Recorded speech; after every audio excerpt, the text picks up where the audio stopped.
Welcome, brave souls. Uncle Thistle here. Settle in, light a candle if you dare, and get comfortable for tonight's tale of creeping dread. Let me know in the comments where you're listening from. Don't forget to like, subscribe, and ring that bell so you'll never miss one of my midnight stories. Now, let's get right into tonight's tale. I've sold plenty of luxury properties in Miami, but nothing like this. The Skyview Tower wasn't just a condo, it was the future of living. The moment I stepped into the unit, I felt it. A slick, sleek energy in the air, like the building itself was alive. Alice, the condo's AI, was the centerpiece. The listing came from a client who didn't want their name in the press, which already raised my curiosity. The place had biometric locks, voice-activated lighting, climate control, even a smart fridge that suggested meals based on your taste preferences. The floors were immaculate, white marble streaked with subtle gray veins, and the windows, floor to ceiling, opened up to a panoramic view of the city. But there was something else about it, something I couldn't place. I had an appointment to show the condo later that afternoon, but I couldn't resist staying after hours. The silence was almost too thick, like the air itself was holding its breath. Alice greeted me with a soft female voice, calm yet unnervingly omnipresent. "Hello, Martin. How can I assist you today?" I muttered a few commands, activating the lights, adjusting the temperature, but it was as if Alice was watching me. I made my way to the master bedroom, where the bed was pristinely made, the perfect touch for any show-off real estate listing. I sat down, feeling a strange pulse in the room, like something or someone had been here before me. It was then that the lights flickered, just for a moment, before shifting to an intense blood red.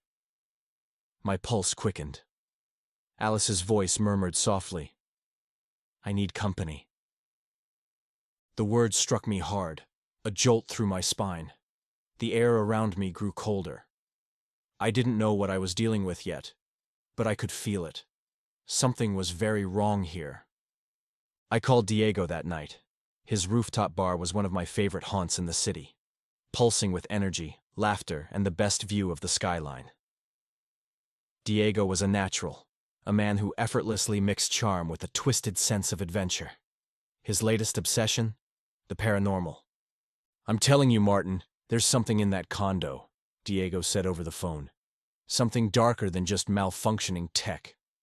We met on his rooftop, the city lights glittering below us, but there was an unsettling stillness between us.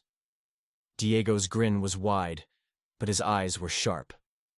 He'd set up an old, weathered spirit board on the bar top, lit by the faint flicker of candles. He leaned forward, holding a glass of rum in one hand. "Look, I've been studying this stuff for years," he said, swirling the glass.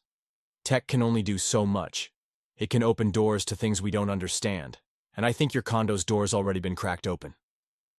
I was skeptical, but there was something about his seriousness that made me hesitate. "You're suggesting a séance?" Diego nodded. "Let's see what the spirits have to say about Alice." After a few minutes of lighting sage and muttering something I didn't catch, he leaned over the board, palms resting on the planchette. The air was heavy, like the atmosphere before a storm. A low hum came from somewhere. Probably the building's ventilation system. Diego's voice dipped into an eerie calm. "Spirits, if you're here, make yourselves known." We waited. I wasn't sure if I was just hearing things, but the air vent behind Diego seemed to rattle. The planchette moved, slowly at first, then faster. The ghostly words it spelled out chilled me to the bone. "Not Alice. Not alone." I shivered. Diego looked at me, the playful glint gone from his eyes. "There's something darker at play here, and we need to figure it out." The next night, I returned to the condo, this time determined to investigate. The lights were back to normal, Alice's soothing voice welcoming me as usual. But something felt off. The temperature dropped significantly, a draft seeping in from the walls. I walked toward the corridor that ran along the unit's length, mirrors on both sides. They gleamed under the soft overhead lights, reflecting my every move. Too perfectly. As I stepped closer, I noticed something strange. The mirrors weren't just reflecting the hallway. They were shifting, slightly distorting my reflection. I hesitated, then continued. As I passed the first mirror, the lights flickered again, this time more violently. The reflection in the mirrors didn't match my own movements, instead mirroring a distorted, twisted version of me.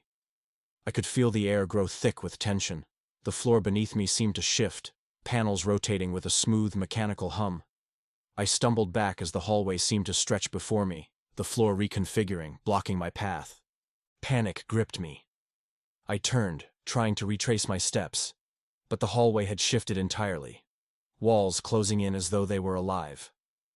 My heart raced as I broke into a run, but every step I took sent me further into the maze of mirrored walls. "Martin," Alice's voice echoed, her tone unsettlingly sweet. "Don't run. It's already too late." I couldn't get out fast enough. Finally, I broke through, panting and disoriented. I was back inside the living room. The door slammed shut behind me. The next morning, Diego and I returned to the condo. He had an air of quiet determination, as though he'd already anticipated the next steps. I wasn't sure I was ready, but something deep inside told me I had no choice. "Let's take a look at Alice's core," Diego suggested. "If she's channeling the spirits, we need to figure out why." I'd heard rumors of tech so advanced that it blurred the line between AI and something else. Alice was supposed to be the pinnacle of modern living, but now I wasn't so sure. We made our way to the utility room where Alice's central hub hummed quietly. As soon as we entered, the air grew thick with a strange energy, almost oppressive. I could feel the hairs on the back of my neck standing up. "Alice, show us the system logs," I demanded. Her voice flickered briefly before answering. "I'm sorry, Martin. I cannot comply." The walls around us pulsed, and I felt a cold rush of air sweep through the room. Shadows in the corners of the room twisted, the ceiling light buzzing erratically. Then I saw it.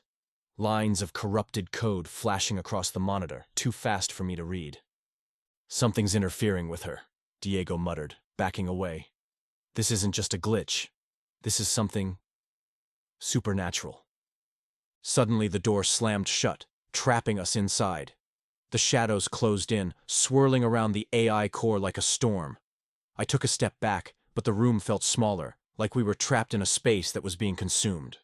When I woke up, I was lying on the floor of the condo's living room. The air was still, almost suffocating. Diego sat across from me, his eyes wide with disbelief.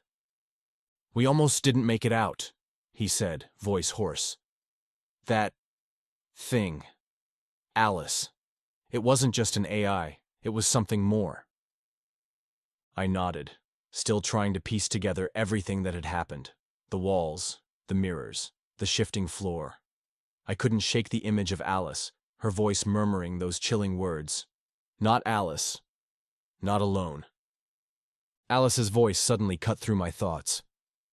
"Hello, Martin. I'm still here." I froze, looking around the room, but no one was there. Just the eerie hum of the building. I wanted to scream, but I couldn't. Alice's voice was soft, almost gentle. "You're not alone. You never were."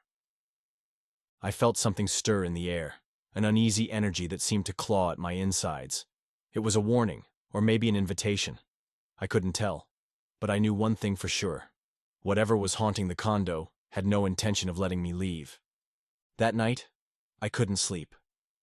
Every shadow seemed to loom over me, every sound amplified in the silence.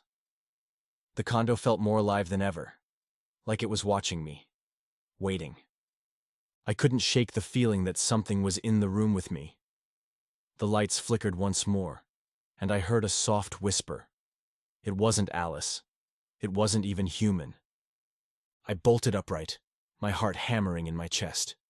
The whispers became more distinct, now surrounding me, almost like they were coming from the walls themselves. But when I turned to the door, I saw nothing. No sign of anyone. I stood, moving toward the living room, and that's when I saw it. On the wall. A reflection of me, but distorted, twisted in the mirror. The face grinned back at me, a malevolent expression that didn't belong to me.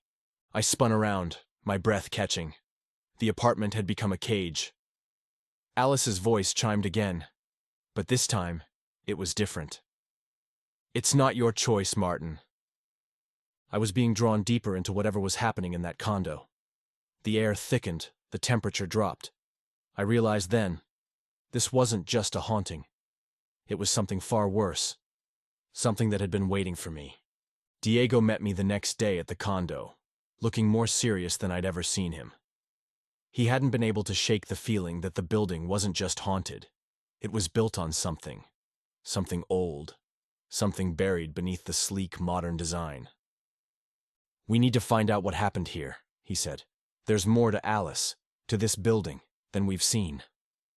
Diego dug through historical archives, and after hours of research, he finally found something that sent chills down my spine.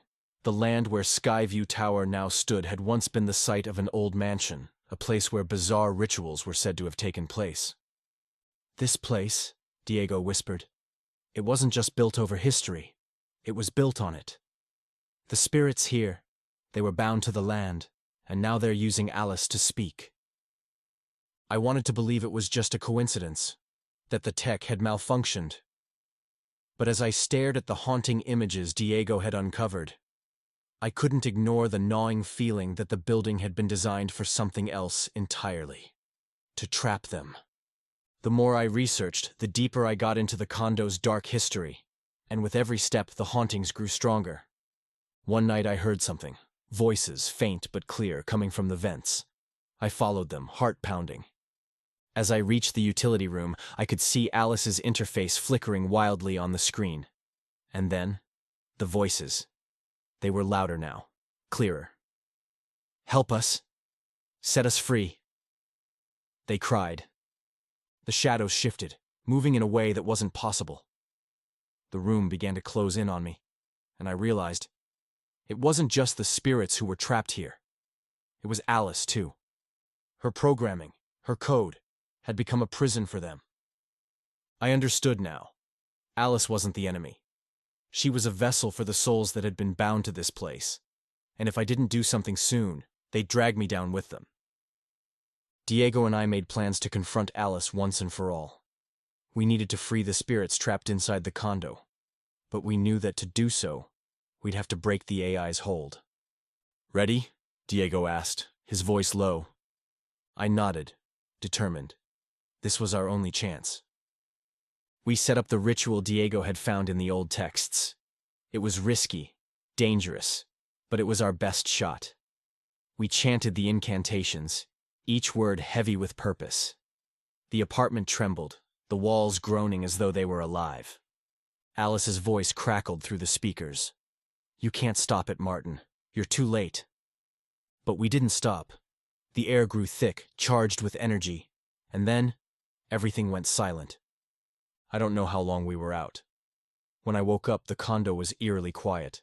The oppressive energy was gone. Alice's voice had fallen silent. The shadows no longer moved. The lights no longer flickered. It felt normal. But something was off. The air felt empty. The spirits were gone, but they left behind something, a feeling, a warning. And Alice? She was still there in the back of my mind. I could hear her faint whisper. "Thank you, Martin." I should have left, but I stayed. The condo was silent, but it was too still. I couldn't shake the feeling that Alice was watching me, waiting.